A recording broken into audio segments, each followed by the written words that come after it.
સુરતમાં ગઈકાલે બપોર પછી અત્યાર સુધીમાં 6 થી 7 ઇંચ જેટલો અનરાધાર વરસાદ ખાબક્યો, જ્યાંથી ઠેર ઠેર તારાજીના દ્રશ્યો જોવા મળી રહ્યા છે. અનેક રસ્તાઓ હજી પાણીમાં ગરકાવ છે. ડુમાલ વિસ્તારના ઘરોમાંથી હજુ વરસાદી પાણી ઓસર્યા નથી. ઘરોમાં 2 થી 3 ફૂટ પાણી ભરાયેલા છે. આથી લોકોએ જણાવ્યું હતું કે કોઈ મદદે આવ્યું નહીં. જ્યારે સણિયા હેમાદ ગામમાં 700 ઘર ડૂબી ગયા છે. લોકો ભારે હાલાકીનો સામનો કરી રહ્યા છે. અલથાણ વિસ્તારમાં એક ટેનામેન્ટની 50 ફૂટ જેટલી લાંબી દિવાલ ધરાશાયી થઈ હતી. આ દ્રશ્યો સીસીટીવીમાં કેદ થયા છે. ભારે વરસાદને લઈ શહેરમાં નીચાણવાળા વિસ્તારોમાં પાણી ભરાઈ ગયા હતા. રસ્તાઓ પર જાણે નદીઓ વહેતી હોય એવા દ્રશ્યો સામે આવ્યા હતા.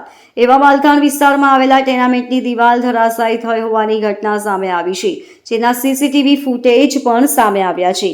અલથાણ વિસ્તારમાં આવેલા ટેનામેન્ટમાં વરસાદી માહોલ વચ્ચે દિવાલ પડી ગઈ હતી.